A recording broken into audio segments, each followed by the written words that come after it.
नमस्कार, शुभ दुपार. आता वाजलेले आहे 12:30 आणि आम्हाला जेवण करायचं. आमचं बापू रानात भिजवाय गेलं, माघारी आल्यात. मागाची झाडून राहिले, दळण हे करत बसली. दळून आणायचंय ना, हे झाडायचं राहिले. पाला म्हणलं झाडावं 4 वाजता.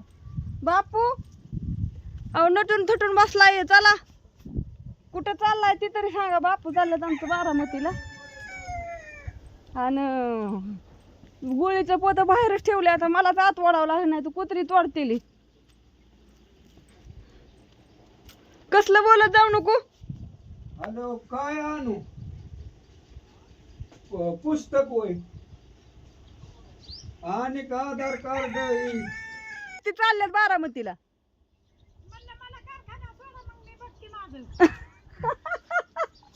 उद्या त्याला सोड, तू तुझं काय बघ नको. आधार का त्या पॅन अहो कार्ड त्यांचं पॅन कार्ड येतं 21 दिवसात यायला पाहिजे. येत ते नालाय काय तुम्ही बघून या. त्याला किती दिवस झालं पैसे आता तुम्ही दिलेले. कुठं काढलंय पॅन कार्ड? कारखान्यावर काढलंय पण ती काहीच काही करीना. सेवा केंद्रात ना.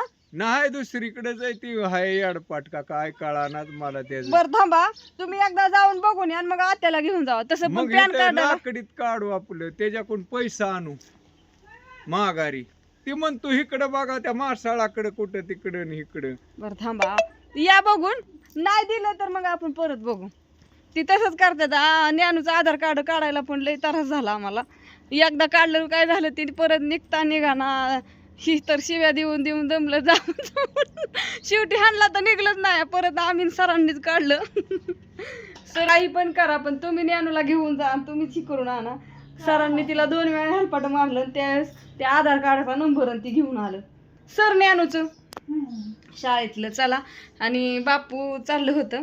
आत्याचं राहिले पॅन कार्डाचं सगळं अर्धच, त्याच्यामुळं सारा घोळ झालाय. आत्याचं काढायचं आमच्या पॅन कार्ड.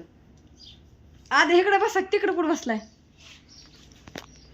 जेवण करायचं आहे. अरे बापरे, मसाला धरा.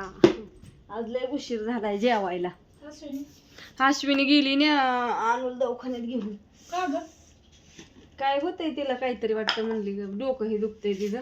तिला मी म्हणलं होतं मला पण हे करायचंय, पण परत म्हणलं जाऊन द्या. आता मी खाल्ली होती गोळी, त्याच्यामुळे म्हणलं राहून द्या. आणि असं छान असं जेवण चाललेलं आहे.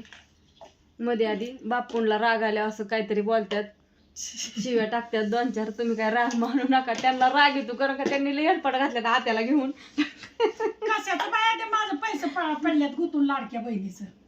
आल्यात का नाही माहिती नाही अजून, पण पैसे गुंतून तर आले पडल्यात. पण आणि माझं नाही बरं का आलं. आपल्याला एकही हप्ता जमा झाला नाही. आपलं ती झालं पण नाही आणि विषय पण नाही आपला. आल्यात पण ते निघाणार. आपला लाडक्या बहिणीचा काय विषय नाही, फायदा नाही आपल्याला. होय त्या मला काय माहित नाही, त्याच्यामुळे त्यांचा निघले आणि बापू गेलेत. असू द्या सगळ्यांना.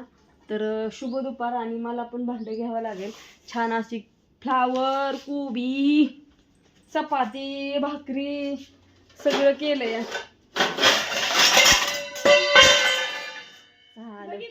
भांड्यात भांडी घालून ठेवली. ती बारक्यात मोठी, असं पांढरं काळं निळं कसं पण दिसतंय या. तुम्ही बघितलंय तसं काय नाही. छान असा पेरू चिरलाय घरा, म्हणजे असा आमचा ओरिजिनल पेरू आहे, गावरान. त्याच्यावर मीठ टाकलंय आणि मसाला टाकलाय. आत्याने जणू काही काकडी टोमॅटो एकात कसं घेतात तसं केलंय आपलं मस्त. खायला भाकरी खा वाटत नाही म्हणून. होय, कसं लागतोय कोबू? आणि लागतोय पण वाटतं मला, असं कळलं. पोरं म्हणत होते. बरं असू द्या. मला लय आहे खायची सवय, की मीठ नसलं तरी खाईन. दळणं करून ठेवल्यात, दळाय जायचंय. 1 वाजली या. गाडी आहे का? गाडी येते की अश्विनी आणूला घेऊन, मग जात 2 जण. तिचं दळण तिला न्यावं लागल, दळण तिला. नाहीतर मी दळा गेली ती तशीच बसती. मग ती बोला. नाही मी नाही तुमचा चष्मा बघितला. तुमचं तुम्ही कपाटावर ठेवला असेल बघा, नाही तर पिशवीत. मी नाही घेतला. सुद्या बाय सगळ्यांना, शुभ दुपार. या जेवण कराय. दुपारचं